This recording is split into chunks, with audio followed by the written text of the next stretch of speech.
Okay, so I wanted to do a video about the ban mentality. You know, the mentality that lots of people have where they think just banning something will solve a problem. So this is quite a big issue. It's an issue all over the world. It's not just in the UK where we've got this obsession with banning anything anytime something goes wrong. But they have this in America as well, with people trying to remove the Second Amendment or greatly limit the Second Amendment. So I think it's worth talking about, and it doesn't just apply to obviously things like weapons and firearms, it applies to freedom of speech as well. Obviously, if you go down the road of hate speech, that's a very sort of dangerous road to go down, because as we've seen in the UK, it's now used to arrest people for political wrongthink, rather than actually being used to arrest people who are being genuinely racist or, you know, harmful, if you want, in that sort of sense. So there's this idea, I guess, that if something's bad, you can ban the thing that's bad and that will immediately solve the problem, which is obviously never the case. So if you look at the UK, with a great example of this at the moment with knife crime, so basically there are laws coming through that are trying to make it much harder to get knives. On the surface of this you think, great, people are stabbing each other, what we need to do is make knives harder to get and that will solve the issue. Of course it won't, because if lots of this comes down to gang violence reasons, poverty, not enough police actually enforcing the law, simply banning things isn't going to work, because you have two scenarios. One where, and both of these kind of happen simultaneously anyway. One scenario is where you ban the item and then people, for whatever reason, can't get hold of the item, so then they use something else. So if you ban one type of knife, then they switch to other types of knives. Or what happens as well at the same time is that you ban an item but it's still easily available on the black market, or there's ways you can get it around the law. So that's obviously a problem. Now this is a good example of firearms bans. For example, in the UK we've had both a semi-automatic rifle and a pistol ban.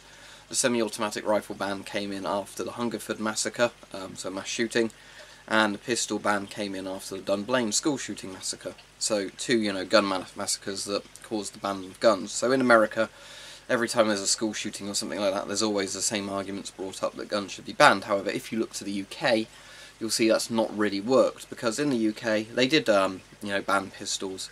You pretty much can't get pistols now, except for some exceptions, like obviously police can have them. You're allowed pistols, I believe, for humane dispatch of horses, for vets, if they can't, you know, euthanize a horse safely. They're allowed sort of a pistol to do it. And there's, you know, a couple of other exceptions to it. Also, people can shoot pistols if they're either black powder pistols, or they have an incredibly long, almost stock on them and a long barrel, or meaning they're almost a carbine by this point and not a pistol.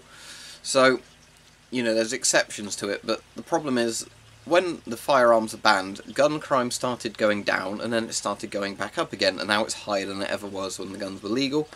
Why? Because there's a thing called a black market, and if there's money to be made selling them illegally, people will sell firearms illegally. So you can't just simply ban them and expect them to go away, and this would be even more ludicrous in somewhere like America, where loads and loads and loads of people obviously own firearms. I think it's something like per family in the US is at least 1 or 2 firearms, isn't there, or 1 firearm per 3 people or something like that. So, and some, you know, lots of people own several firearms, so there's some people that never own a gun, and they're the ones who actually make the number go down, whereas some people own several guns per person that make the number go up. So obviously, as you know, if you've watched my videos, I do not oppose the Second Amendment at all. I think it's a very good thing, because it limits government power. However, you know, simply, if you were into America now, simply try and ban all the guns, you'd have to assume that everybody would hand in their guns, which they wouldn't, and that, you know, nobody would ever desire to shoot a gun again, because neither of those things are going to happen, and there's still going to be guns floating around. But as said, most of these problems really don't address the issue. So if we go back to the UK, we've got all these knife crime problems. So some of the legislation being brought in, which I've ranted about before, which is really stupid, is rather than actually putting more police on the streets, throwing the book at people who go around knifing each other, and things like that, what the actual policy now is that we'll just pretend certain knives aren't used in knife crime. So the majority of stabbings in the UK, and you can never find a, you know, absolute figure on it, but it's probably somewhere in the figure of 90% plus of stabbings in the UK occur with kitchen knives, and I've gone into this many times. Kitchen knives are cheap, you can buy them pretty much anywhere in the supermarket, whatever. There's loads of them around, so they're harder to trace if they are used in a crime. You know, they come out the box sharp and effective. As I said, they're cheap and disposable. So, if you, and you know, easily available. So if you want, you know, a weapon for a crime, A kitchen knife is perfect because you can get one, you know, without spending much money. It's far harder to pin it to an individual person because, you know, the forensics has to be a lot better, because you can't really say X person bought Y type of kitchen knife on a certain day if so many people of those buy those kitchen knives. So that's assuming they even find a knife to make a match to it. So kitchen knives, you know, for crime obviously make a lot of sense. However, I wouldn't ever think about banning kitchen knives because people, you know, the vast majority of people use them safely every day for actual purposes. But what the government's doing with a lot of this legislation is cracking down a lot more on military-style knives and just practical, you know, like pocket and bushcraft knives and things like that.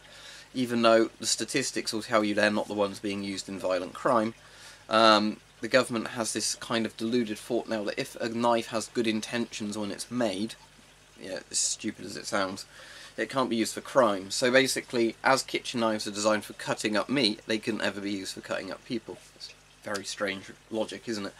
And that's why I always think some of these laws always become quite totalitarian, where basically the law is designed so it's actually designed to limit people's freedoms and not to prevent violence. Because surely people know by now, simply banning things doesn't stop these crimes, but if we pretend it doesn't, it limits people's freedom.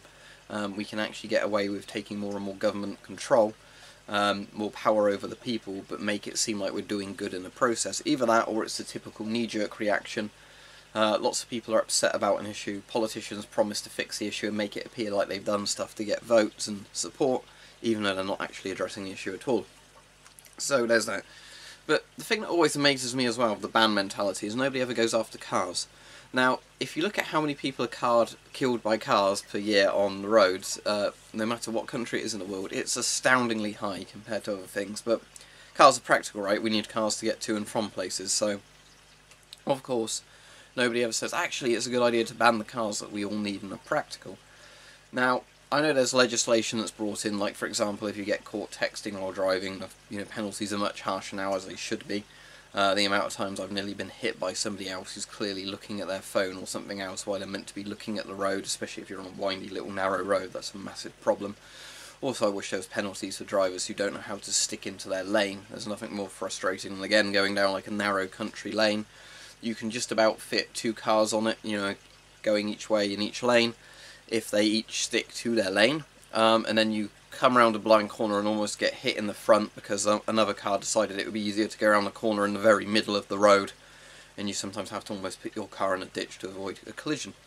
So, you know, why don't we ban assault cars then? There's not really any legislation on cars other than we catch people for, you know, if they're speeding or whatever. But notice, if they catch an enormous amount of people speeding 1 year, they then don't say, well, because there's been so much car crime this year, we need to ban cars. That's never going to happen. It's never practical. They don't even make the driving test harder or anything else. So, you know, surely this will illustrate to a lot of people why the ban mentality is just stupid. Because all it does is limit civil freedoms for people who actually, you know, do obey the law, because criminals who don't care about breaking the law are going to break the law anyway. So, because as I've always said with this, if you're going to get a knife to stab somebody to death, murder is a pretty big offence in every country. In some countries you'll be executed for it, others life in prison, others, you know, a massive jail length, even if it's not life. So murder's a pretty serious crime. So if you go out with a knife with the intent of murdering somebody, surely you're already committing a far more serious crime than just simply carrying a knife on you shouldn't have. There's plenty of reasons you might want a knife on you, but, you know, murdering somebody is not a valid reason for one. So I think that pretty much sums it up, but, you know, it's just the ban mentality always just gets to me, because if you'd actually thought about the issues, you'd realise why it wouldn't work, but lots of people obviously don't, and they just try and do it anyway. So that's my video sort of summing my thoughts up on it. Obviously I'm not going to convince people who are totally ban crazy and support the government taking away all your freedoms whatsoever, but maybe I've illustrated a point to the people who are thinking, oh, is it a good idea to ban something or what? No, it's not, because maybe you can find examples of where bans have worked on certain things, but for the most part, whether it be prostitution, drugs, anything like that, you just create a far more dangerous black market and sort of criminal underworld that funds these things, because there are always people who are going to want to get these banned items, and simply banning them doesn't magically make them go away. All the crimes and poverty and whatever else associated with these items go away.